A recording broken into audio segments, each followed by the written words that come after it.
So, Lorna, take us back to the beginning. You grew up with what is described as quiet sensitivity. How did that feel as a child? Quite sensitivity as a child. I mean, I only look back to it now, and at the time, really didn't understand myself because I was too young to know what was going on, really. But I think that when I look back, I can see it for so many of us, and especially nowadays, there's so many people who are highly sensitive, compassionate, empathic, and I was all of those things as a child. I didn't realise what it meant. Amazing.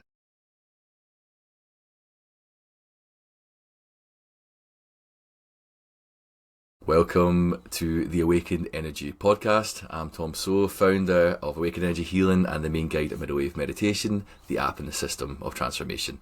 All the details are below if you want to get involved and see all the cool stuff we're doing. But today I'm joined by the lovely Lorna McLean. Lorna is a spiritually rooted Reiki teacher, holistic therapist and guide based here in Glasgow. Born in the late 1950s, she grew up with a quiet sensitivity and a love for animals and roses. Although her early career led her into the structure of corporate insurance, her inner life continued to reach towards deeper meaning and a more soulful way of being. So she discovered transcendental meditation in her 20s, which opened a doorway into stillness and into subtle awareness.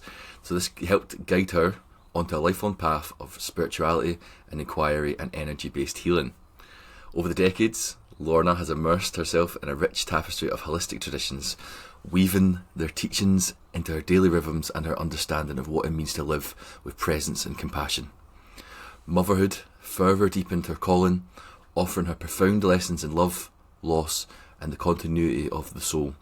Today her work reflects all she has lived and learned: Reiki, spiritual mentoring, women's circles, rites of passage, and tender support through life's thresholds as a birth and death doula. So with kindness, compassion and clarity, she holds regular space for others to help them reconnect with their own wisdom, guiding them back to the quiet brilliance of their authentic selves. So honestly, I can't wait to speak with Lorna today. She holds a special place in my heart in my journey and always will. So Lorna, take us back to the beginning. You grew up with what is described as quiet sensitivity. How did that feel as a child? Thank you for having me, Tom. It's so nice to be here.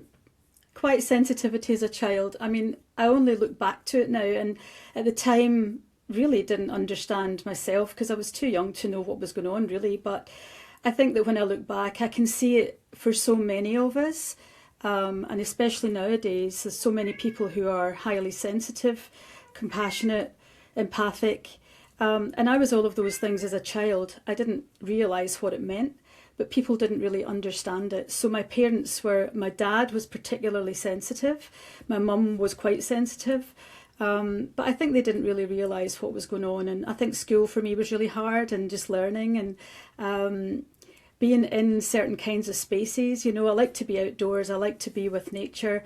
My dad taught me lots and lots about that.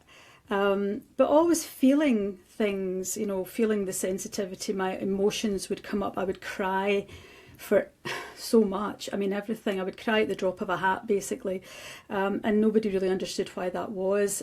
So I suppose trying to navigate that as a child, when you're kind of put into boxes. That's just the way that we learn. You go to school, you're taught to be a certain way and to fit into certain situations. I found that very difficult. However, I'm glad I was a sensitive child. It's grown me into who I am today. Was there a point into adolescence maybe where you closed off to some of the sensitivity? I think not being able to, finding it hard to understand myself initially, and then not having friends around that understood me. I had a few very close friends, one that I still have, my friend Anne, who we've known each other since primary one, and she's not in the way that I am. However, there's never any judgment. It's that kind of beautiful friendship that we have, a real love for each other. But not many of my friends would understand the things that I might feel. So it's something that I think even nowadays children kind of keep it to themselves. Until they've got somebody they can talk with about it. So as a teenager, I probably did let that go a bit. I was too busy out dancing and stuff, you know, so that was all great fun. But I think coming back to it in my early 20s with the meditation was a real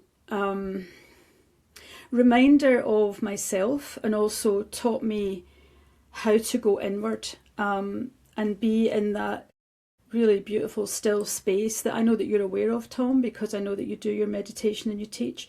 Coming to transcendental meditation really brought me a lot of peace around myself, around the way that I am as a person. And that's continued throughout my life. I'm very grateful for it.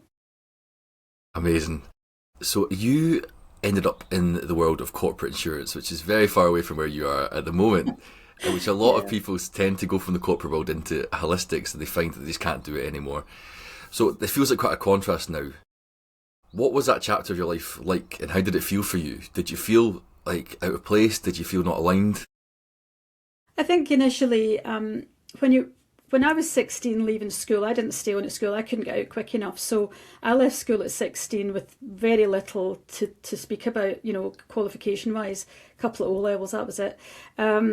And I think that at that time you would go to a career advisor. I don't know if you do that nowadays. You would go to a career advisor and they would decide what box you fitted. And I fitted an office box. So I could type and I could understand English and I could read. So that was basically it. You went and you got an office job. The jobs were 10 a penny at that time. It was 1976, which is long even before you were born. So I feel very old. However, jobs were so easy to get. I got a job straight away.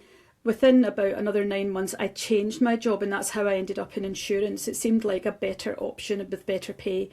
And I stayed in that job for about 10 years. And I did enjoy it. It was fine. But we didn't have computers and things then. It was a completely different environment. After having my children, and I took quite a lot of time out to bring my children up while they were young before they went to school and things. So about 7 years I took out. And then I went back into insurance again because it's what I knew. However, by this time, of course, there was all the computers and all the stuff that I'd kind of missed. That was very difficult. And the energy, by this time I had grown myself. I understood about meditation and all kinds of other things. And I had just gone into that environment where it was so many people, so many bright lights, so many phones and computers and all the technology. And it was a complete opposite of the energy that I lived in. And I found that very difficult, very difficult. So I knew myself I would do something else. I knew I was already doing training in reflexology and aromatherapy and various other therapies, and of course Reiki. And I thought at some point I'll take a leap of faith. Amazing. So now you're a Reiki teacher, practitioner. How did you find Reiki originally? When did it sort of arrive to you? So incredible. I mean, I feel very fortunate in the way that I've been brought up, is particularly with my dad and his great awareness of nature and healing. He had healing hands, and it was just that my dad just had hot hands, and he would take away a headache if you had a headache and things like that. So we were just used to that being my dad's hands, and we never really thought about it as children. But when I look back, he was working with energy, even if he didn't realise it. So I guess it's always been there. However, going to a woman for waxing who had a Reiki certificate on her wall after I'd read about a tiny article in a magazine about Reiki and feeling very drawn to it, and she said she did Reiki, and I said, well, okay, then I'll lie on your couch and receive Reiki. And to be honest, I was really sceptical because she had very cold hands, and she told me that I would feel heat. So I lay on her couch and her hands emitted this heat. And honestly, I was sold in a heartbeat, Tom. It was so incredible. And I thought, gosh, I need to know more about this. I really didn't expect to feel what I felt. So I found Reiki teachers from down south who were teaching in Glasgow. It was very difficult to find a Reiki teacher at that time. This is 1996, I think, around about then. Did my first degree, had a lovely time. However, people in the class were saying what they could feel. They could feel energy, they could see colours and beings and spirits, and I couldn't feel anything like that. So I kind of presumed that it hadn't worked for me. And I just let it go. I forgot all about it. And it was about a year later that the woman whose house it had all happened in came up beside me at a health fair, and she said, Lorna, how are you getting on with your Reiki? And I said, oh, it didn't work for me. And she says, come and see me. I'm now a Reiki teacher. And she kind of gently persuaded me to go and see her. And I learned second degree with her. And then it took about 4 years before I went on to do my master's. So I've taken a very slow route with this. and doing the master class, which I didn't even expect. I didn't know what to expect. But within a week, I had my family all being attuned, and I'm sure they were just humouring me. Again, here's Lorna off on another cult thing. However, within another 4 weeks, I had a proper Reiki class, and I couldn't believe it. And it's absolutely changed everything. Everything. Amazing, amazing. So you now host women's circles? Would you like to just tell us a little bit about what you're doing now with women's circles and different attunements and... Yeah, I think it came around not long before I left my marriage, which was in 2000. I was married with my children were still young. They were like 10 and 11 years old. And I knew that I had to get out of a difficult situation.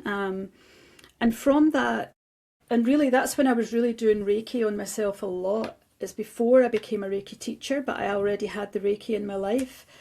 And it was really nurturing and nourishing for me to have that energy on a daily basis for myself. And I really believe that it helped me see my own empowerment and my own courage, and it helped me to make the decisions that were needed in the kindest possible way to leave my marriage of 20 years plus. As I say, my children were young. From that, I had many people come to me saying, how did you do that? How did you manage to get out of that situation that was difficult? I mean, it wasn't all bad. I mean, there was a lot of good stuff in it, but it was necessary for me to leave. So from that, people just wanted to talk and have time and space, and I can create that. I knew that I was a space holder. I always have been. I've been able to. I'm the person that people come to, if you know what I mean. So I guess it started with that and gradually grew into a regular or not so regular thing. I probably initially was holding women's circles monthly, and some men's circles too, and some circles that were mixed. My work in Tantra encouraged that as well for a while. But nowadays, I'm probably offering a circle maybe 4 or 5 times a year. And they're always so incredibly beautiful. It's always just a place to just be. And that's all that we need sometimes, I can second that, as I've joined a few of Lorna's sessions and trained over her. So I can say on my hands on my heart that she holds incredible space and supportive and makes everybody feel relaxed and at ease and allows you to let go and release. So incredible experiences with Lorna. Can you tell us a bit about where you hold space now? Because it's actually a really incredible building and space where you've met a Rinpoche, and I'm incredibly interested in Buddhism, Vajrayana, Tibetan Buddhism too. So if you could tell us a little bit about where you hold space. Yeah, so I used to work predominantly from home. However, over the past maybe 15 or 16 years, I've been involved in a building in Glasgow, which is part of the Theosophical Society in Scotland. So there's Theosophical Societies all over the world. They're all part of one big organisation, and I don't go to a lot of the theosophy meetings. It's not really my thing, although I'm interested in the history of it. However, the building itself, it holds such good energy, and there's so much that goes on in it. So I always promote it anytime that I can, because there's shamanic workshops, there's Vedic astrology goes on, there's all kinds of things that go on at the Theosophical Society, breath work, of course my Reiki sessions, and Rinpoche that you mentioned, that's actually how I became involved with the Theosophical Society. I had a friend at the time, Jo Chan, she's since passed on, and she was going to learn Reiki with me years ago, but I wasn't the right person for her, and I never got, we never saw each other again for a long, long time. But then one day we kind of met at an unusual situation, and she said, Rinpoche's here in Glasgow, you have to meet him. So that was on the Saturday, and on the Monday, I was at Loch Chon near Aberfoyle with Rinpoche and a whole bunch of other people up a muddy hill in the pouring rain, helping to erect a peace pole. And it was just like one of these random things. And Rinpoche and I seemed to, I don't know, we just kind of hit it off, and he said, would you do my events here in Glasgow? And I said, yeah, of course I will. So I did all his events here in Glasgow. He was based in London, but he's from Tibet originally, and he was exiled at the same time as the Dalai Lama. So he would come to Glasgow from time to time and do events here, and his temple, he would have a temple in the Theosophical Society, which was room 6, which is the room that I now occupy. And during COVID, he decided to just do all his work from London online, and he still does. So his room became available. So I jumped in because, I knew there was such good energy in there already. So yeah, we still have contact with Rinpoche, and he may come back up to Glasgow. He's a very interesting man to sit with. Well, you need to let me know when he's here, because I'd love to meet him. Well, you'll soon find out if he's coming, yeah. Could you tell us a little bit about where you filled the street with cars and people in your house when Rinpoche did a talk? Yeah, yeah. I mean, I ended up getting into a bit of trouble with the local council.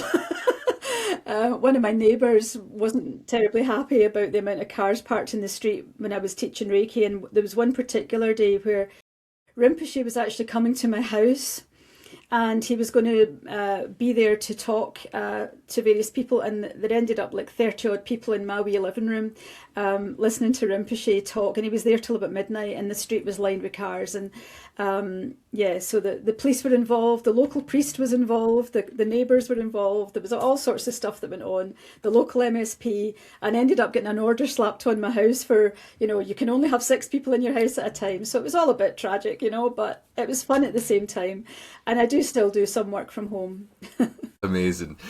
So as we speak at Rinpoche and we speak about our beliefs and practice, where would you say you align with in regards to how you feel? Do you like taking little bits from all different sort of religions and teachings and philosophy? Could you just tell us a little bit more about where you are now, where you stand in regards to your sort of beliefs? I guess I wasn't really brought up with religion, and so that helped a lot. My dad was very much brought up in the Catholic faith in a way that was quite dogmatic for him, and it wasn't very healthy. My mum was a Protestant. So at that time, especially in Glasgow, you can imagine it was a bit of a, it was a bit difficult. However, they got married and had me. And religion was never pushed. We went to Sunday school at the local church until we stopped going and just, spent the collection money on sweeties. So then we were caught and it didn't matter anymore. So I've never really had any great religious teachings at school. I just kind of went along to the Sunday school stuff and sang the songs. And I understood, that Jesus loved me and the Bible told me so. However, I've always felt much more drawn to Buddhism and to Hinduism. And I think that what has maybe helped that has always been my pull to India. And I've had that pull since I was a child. I've always felt I need to go there. I don't know what it is. But when I do attend some kind of adventure, and it's always an adventure and a journey. It's never a holiday when you go to India. It's hard work. But when I go there, it's like I just want to kiss the earth. It's just incredible. And I've been a number of times, and I know that I'll go back. But you could go into any temple, any church, any mosque, any place of holy worship, and you would still feel the connection no matter what. Well, this is my experience. I can feel a connection to whatever, but I don't even need to go to these places, but I want to go. And I can get the exact same experience standing in the River Ganges in Varanasi. It's just holy. It's the only way I can describe it. It's sacred and it's holy. So yeah, Buddhism, I guess, pulls me more than anything. But I'm not any one thing. I think maybe I've been everything in a different lifetime. Other lifetimes I've been different things, and so I don't feel the need to be any one thing just now, which is a good place for me to be. I completely agree. Would you tell us a little story about a train station in India? Yeah. So the first time I went to India was 2007. And I went with a friend. I was there kind of on the back of her journey. It was a kind of very spontaneous, can I come with you kind of situation, where I had been going through a difficult relationship I'd just come out of, and I knew that I just had to go somewhere that was going to give me some peace. And that's where I went to, was Varanasi. So we landed in Varanasi, spent a week there, and then the second week we were going to Lucknow, which was a little bit further north. And the second week, we were actually going to stay with nuns in a convent, which is like completely alien to me. However, I was just going with the flow and being with this person. But as we got to Varanasi train station to catch the train to Lucknow, and a nun, a little lady with brown clothes on, came over and started speaking to my friend who could speak Hindi. I couldn't speak a word of Hindi. I had no idea what was being said. But this nun held my hand. And all she did for 3 hours was hold my hand. And all I did for 3 hours was weep. And that was the day that I met Jesus, for sure, on Varanasi train station. And I just knew that he was there. And she went into her purse when she was meeting her sister off a train, and we'd been waiting for what seemed like, well, it was hours actually, but for them, when you're in India, things don't really go, like they'll say, well, it'll be along in a minute, or it's just round the corner, but that could mean anything. So she went into her purse and she gave me a tiny little pendant for around my neck, and it had Jesus on it. And I thought, this is really strange that I would never have put anything like that on. Not because I didn't like it, I just wasn't that way inclined. However, I wore it. And for the rest of that journey to Lucknow and the whole week that we stayed in that convent, I couldn't speak a word. It's as if I had went into a silent order. And it was just very strange. However, on the last day, I suddenly could speak again. And some of the nuns had heard that I did Reiki, and they asked me if I would teach them Reiki. And on that final night at midnight in our pyjamas, we all huddled into one room, including the Mother Superior, and I did a first degree Reiki class with no notes, no certificates, no books, no nothing. And it was just one of those totally random situations that I just feel so fortunate to have been part of, you know.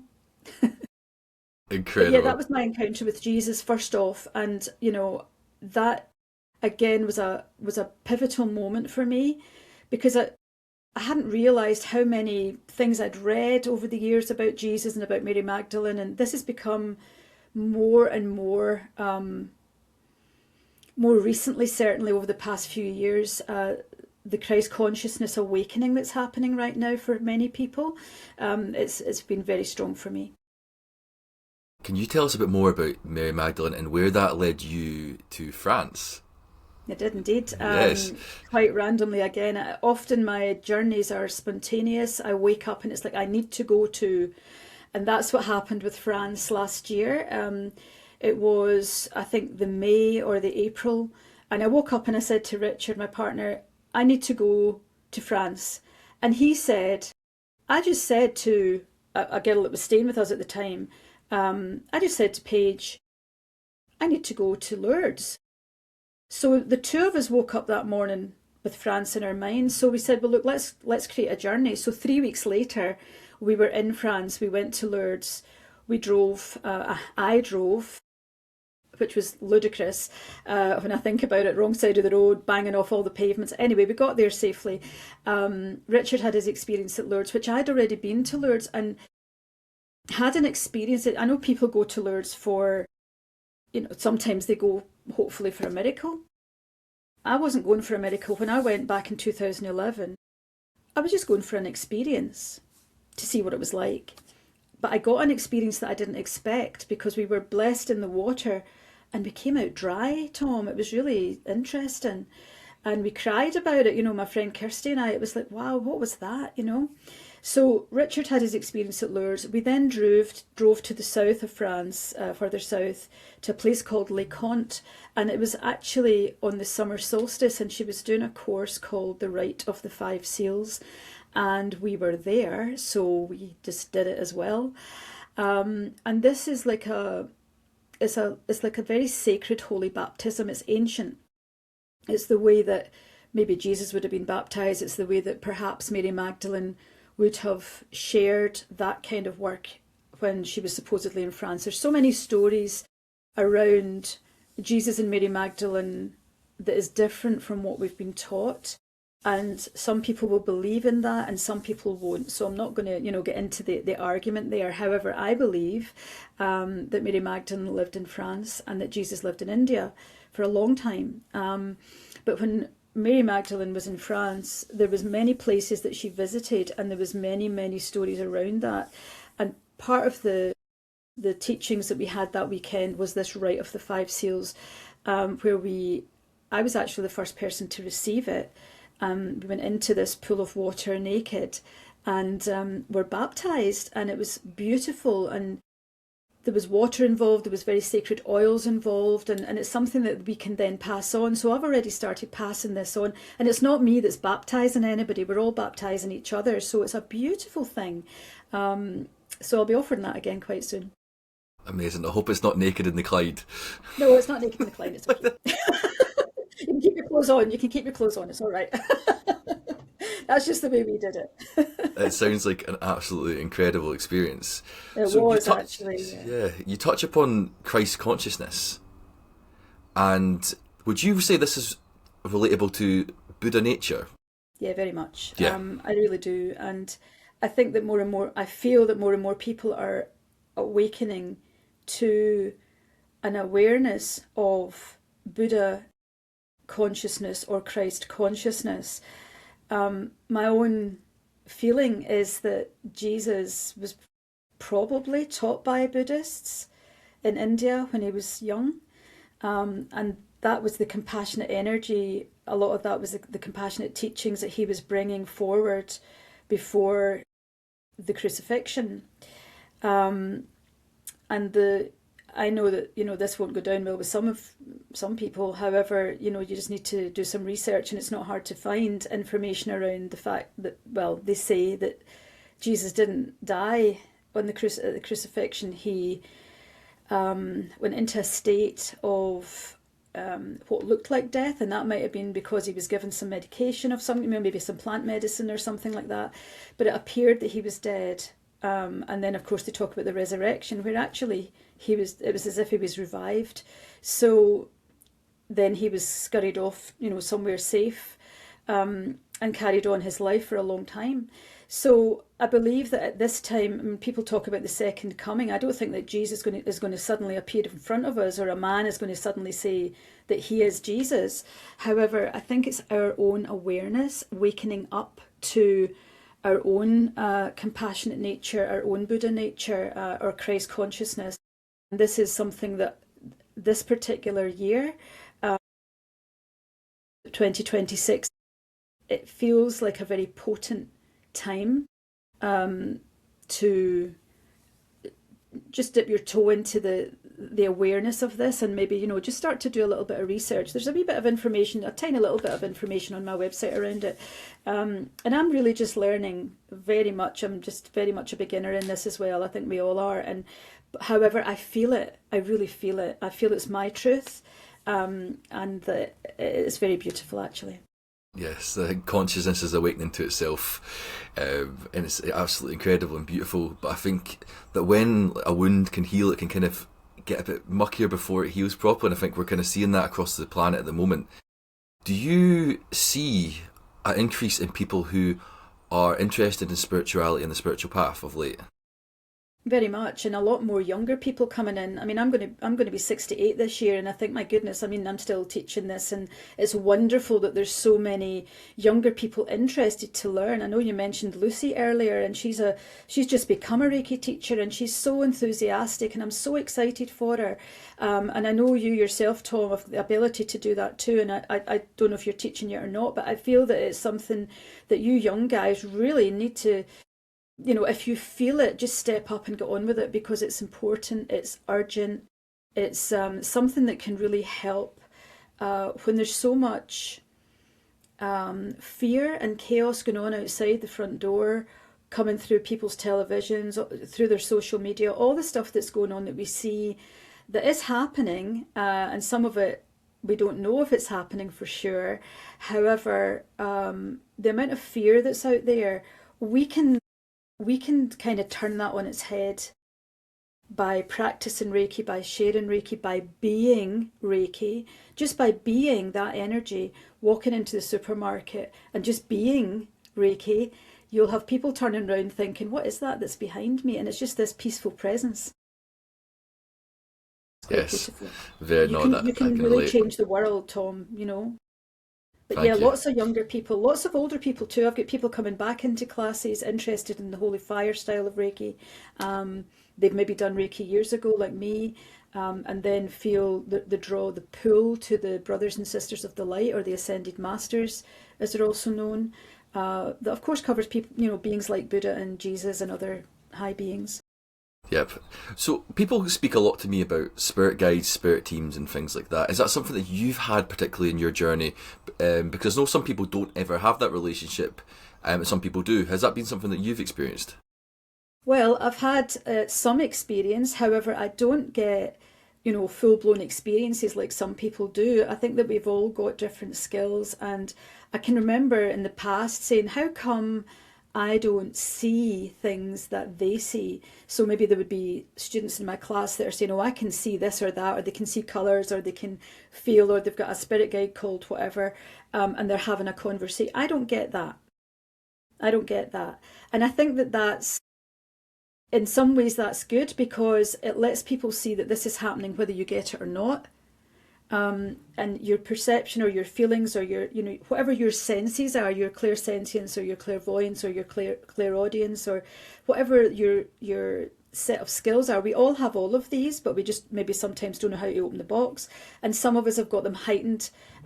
So, you know, for people who maybe see colours or who are speaking to guides on a regular basis, then, you know, that's lovely, and I used to want that, but now I don't need it because I know already, I'm already connected. I know I'm very intuitive, and I just feel into everything, and that's lovely. But yeah, I do still get, you know, get wakened up through the night quite often with something happening, something being shown to me, or words being said to me, things like that. Amazing. I wanted to bring that up just so our listeners, if you don't have that relationship or that isn't happening on that level, not to worry. I don't experience that either on that level Absolutely. too. So, Yeah. but I feel things very deeply. I have intuitive stuff going on too. There's lots of different avenues. So don't worry if you don't have a relationship with Bob, Dick, or Harry, your guide. Okay, it might not be that form of relationship. So it's just to put that out there that we both don't experience that, and that's okay. Some people do. Absolutely. That's And their it doesn't journey. mean that you're, sorry to interrupt, it doesn't mean that you're less than or more than. It's just that it's different. You know, we've all got different skills, and that's great. It makes us all, you know, unique. Yeah, I completely agree. So, do you ever think that plant medicine is helpful in this journey? Yes. I think if we take care and we are discerning around where we are, who we're with, what we're looking at. Personally, I've had experiences with psilocybin, magic mushrooms, if you like. Um, that's really it. I mean, I've tried Cambo.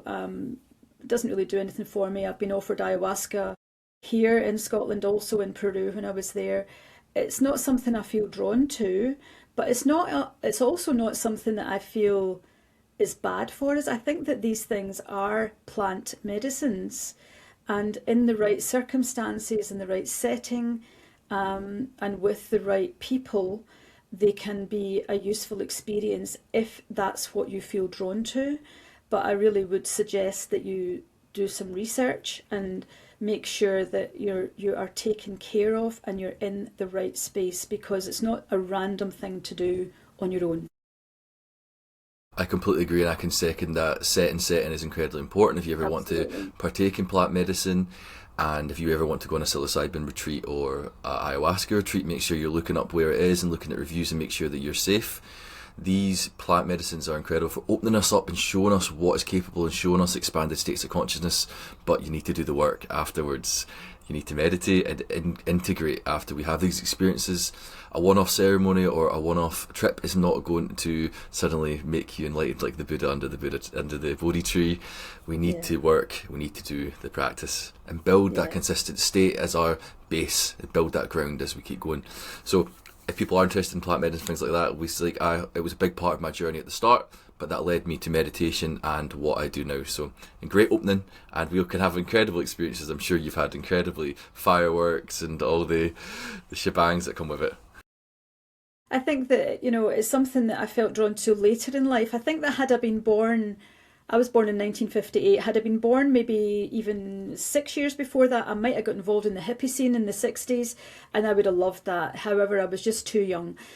So I've been aware of plant medicine, most of my life. However, I came to my experience of psilocybin later in life, and it's something I thought about long and did a lot of research. There's so much information out there that's really worth looking at. If you watch any kind of television, if you watch Gaia, and also Netflix have got a few really interesting programs around plant medicine and the science behind it. So it really is something I feel that can be really beneficial to us. However, it's not to be, we really do have to respect it. I think that's what I'm trying to say. So, Lorna, you mentioned that motherhood offered you profound lessons in love, loss, and the continuity of the soul. Would you be willing to share something that from that chapter, whatever just feels right? Yeah, absolutely. My children, Rachel and Jonathan. I was 30 before I had Rachel, and that was a choice. I always knew I would want children, but I was always just kind of, not yet, not yet. I just wanted to, do what I wanted to do first. Alec and I had Rachel and Jonathan together, and they were just 18 months apart. Rachel came in very open and like an old soul. Jonathan was just so intuitive with, he would talk about dreams, or not dreams but experiences, dreams too but experiences more, and he would teach me so much. And so did Rachel. She was speaking to angels when she was just two, and Jonathan could feel the energy of crystals at the age of 2.5, and I was like, I didn't feel anything, but they were teaching me a lot. And of course I was meditating at that time, and they would sit with me and meditate too. So by the tender age of 3 and 4, they learned a children's form of transcendental meditation from my teacher Diana Crass at the TM Centre. So they were doing meditation at that young age. And then, of course, when I get into Reiki, they were doing that too. I think that when children are born and brought up in this kind of environment, it's very natural for them. It's as if they already know it. So I feel very fortunate that we had that opportunity to bring the children up that way. And as much as Alec wasn't as into that kind of thing as I was, he did get that it was a good thing. Jonathan and Rachel had a road accident when in 2005, when Jonathan was 17, 2008. Jonathan was 17, and he passed away in the accident, and Rachel survived, thankfully. I think that when I think back to that time, which is like 17 years ago now, and it seems like yesterday as well, I guess when I think back to just before the accident, and of course we didn't know that was going to happen, there was so many things that happened 3 weeks before the accident that when I look back, I can see that it was all lining up to happen, and that this was very much Jonathan's time to leave. And, as a mother, people say that's the worst thing that could happen. And I agree. It takes you to the depths of grief and the depths of places you didn't know you could go. However, it can also, when I think about Jonathan, there's so much love, there's so much connection still. And I feel forever blessed that we had him for that, short time, and that was his experience. The things that my children have taught me, Tom, I know that people talk about listening to the ancestors, and I absolutely agree.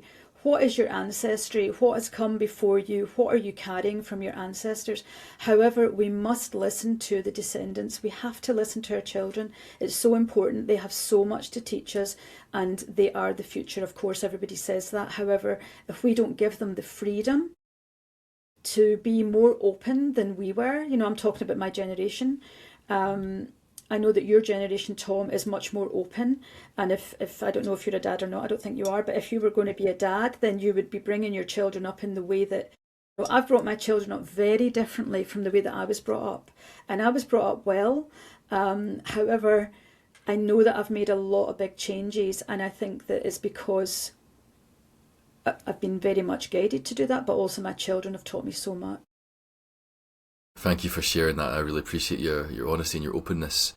Is there any advice or words that you could maybe give to a mother or somebody struggling with a similar situation or grief or loss? Everybody's experience is unique. And, for somebody, when I lost Jonathan, for somebody to say to me, who had maybe also lost a child, I know how you feel, they don't. I don't know how anybody else feels. And it's very difficult to navigate grief for both, yourself going through grief, but also other people around you, for your family and your friends who have all lost this person, whether it's your son or your mother or your animal. It's equally important, is what I want to say, because for some people who have never had, who is your closest beings? And that might be an animal. If you lose your animal, it can be just as devastating. And people might think that's strange coming from me who's lost my son. However, I do know this from the amount of people that I've worked with through, I'm also a birth and death doula. So I work with people giving birth, and I work with people who are dying. So I see this all the time, and it's such a privilege and an honour to sit with someone as they birth their baby or as they pass into whatever the next life is. It's such an honour, and it's very, very humbling. And I think that because we're all so unique, we're going to have a unique experience. So honour that is my, I don't know if it's advice, but my suggestion is to, take care of this one. Really take care of your tender heart. Allow yourself to receive the support of the other people around you. This is one of the things that I found so hard when Jonathan died, was I didn't know how to receive. And people were so kind. Even neighbours were bringing me food. They were supporting me in every way that they possibly could. And I found that hard. People gave me money, Tom. And I was like, I don't know how to do that. I was a single parent with 2 young kids. One had just passed away. My ex-husband wasn't financially supportive with us particularly. And when people were giving me money, I was thinking, gosh, I'm going to have to take time off work and I don't have any income. I had everything covered because people covered it for me, and I didn't know how to receive that. And I was thinking in my head, how am I going to pay this back? Nobody wanted it back. They wanted to help. And once I understood that, once you allow someone to support you, I'm one of life's givers, as you probably know, Tom, and I think that many of us are. It's like you give everything that you have, but when you find it hard to receive, you're not allowing someone else to be a giver. So it's got to be a two-way street. It's taught me so much, it really has, and I'm so grateful for that I can now receive quite easily. Thank you very much. That's amazing, and that's a really good lesson about being open and in that state to receive and allow for help. I can relate with that as somebody who really always thought I need to push, do it all on my own, and if I work harder and harder and harder, then all of these things will come true or want to happen. But we need to allow and let go. Yeah.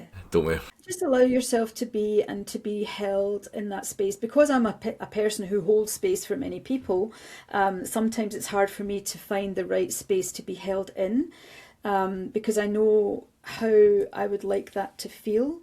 But it may not be that. It might be something that you don't expect. It might be something absolutely exquisite. And so to just, open yourself to allowing can be a beautiful thing. People talk a lot about surrender. Do you have any sort of tips or experiences with surrender? Was it something from what you said there, it was something maybe, did you struggle with that initially, or? I struggled with it. I absolutely did. I can still struggle with it, Tom, if I be honest with myself. I think it's just the way that I am as a person, and like part of my human design. However, I am conscious much more conscious of allowing myself to stop, let go, receive, be much more vulnerable, allow people to see me as I am, and really let go of my concern about what other people might think about that, because we were brought up very much with that in mind. My grandmother was one of, my mother's mother was very much a what will they think kind of person, and of course that rubbed onto my mum, which rubbed onto us. And I thought, this is ridiculous. What does it even matter? It's nobody's business, and it's certainly not mine what anybody else thinks of me. And I know that I'm not everybody's medicine, obviously. Some people won't like me, and that's okay. I'm fine with that now. However, before I was probably too much of a people pleaser.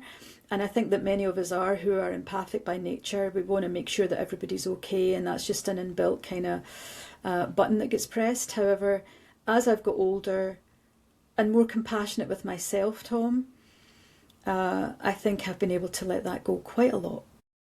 But I'm not quite there yet. Totally, totally relatable. Is there any advice that you would give to somebody who maybe is people pleasing and to their own detriment? Well, you can burn yourself out, and I have done that too. And also, not speaking up for yourself has been a big lesson for me when I've maybe been put down for something or told that I'm wrong about something. And this has been all of my life. I've been shot down in flames many times, and I've found it difficult to speak up for myself. I found it hard to, over the years, talk back or fight back if I had to. And this can result in things manifesting in your body. And this is what's happened to me. I've manifested cancer 3 times. I've been cured from it 3 times. Just finishing treatment for it just now. It's something that I'm very aware of within my own, the way that my makeup is, that I find that difficult. I find confrontation difficult. So at this tender age of 67 right now, I'm definitely speaking my truth much, much more, saying what I mean in a kindest possible way, and not allowing myself to be shut down in the way that I have done in the past. And I have to take responsibility for myself in that. I have to say, well, look, you didn't stand up to that. I didn't know how to on many occasions. However, I know better now. And that's been a huge lesson in my life, and I'm grateful for it. Amazing, amazing. So, have you got anything that you're going on right now? Anything new in the pipeline? Anything exciting for our listeners if they want to connect with you? What have I got going on right now? Yeah. Well, I'm about to teach all my Reiki classes over April. I'm teaching kids Reiki towards the middle of April, first and second degree, all the classes. I've got Christ consciousness, Christ awareness consciousness coming up as well for men and women if they want to attend. And Jesus the Beloved is another workshop that I'm doing quite soon. We might be doing a Reiki gathering this year, Tom. So, I've got a history of Reiki gatherings behind me in Glasgow, where we get maybe 100, 150 people together in a day and just have a really great day together. So we might do something like that around about October, November. So I'm just working on dates just now and just seeing what comes in. I'm kind of at a stage in my life where I'm not doing so much one-to-one work now. I still do a little bit. I work 1 day a week because I take care of my mum a couple of days a week. So I work 1 day a week, 2 weekends a month, and that's just plenty for me just now. But I'm just so fortunate that I think that if you're inspired, continue to be inspired by what you do, then you'll want to do it anyway. It's not a job, Yeah, so as somebody who could be winding down, yet you're very much still foot on No, the not at all. gas. What does that even mean? Yeah, so there's still a lot more work to be done, and Absolutely. you're the light. So your in your life, if you could look back and speak to former Lorna and give her a little message, what would you say? What would I say to me as a Yeah, youngster? yeah. Probably something that I was often told to do as a child with my sensitivity was to toughen up. I was told to toughen up. I couldn't. I didn't know how to. And to be honest, I still don't know how to. So I wouldn't be giving myself that kind of advice. I think I had that advice all my life. I guess as a youngster, it would just be grateful for your open heart, because your open heart is going to teach you so much as you go through life. even though it's not going to be particularly easy, the light and the love of, the universe, whatever God is with us, and it'll sustain us. And yeah, it certainly sustained me. Beautiful. Thank you so much for all your amazing knowledge, stories, wisdom, and I would love to have you on again at some point in the future if you would like to speak again. Thank you so Anytime, much. Tom. Thank you. Anytime. Thank you so much for having me. No problem. So listeners, if you want to connect with Lorna and all of the amazing offers that she has, all the information will be below in the description in the bio. She does loads of great stuff and her events are amazing. Honestly, I can vouch for her 100%.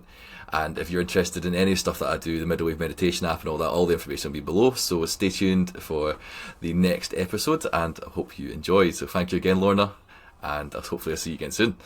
Thank you, Tom. Take care.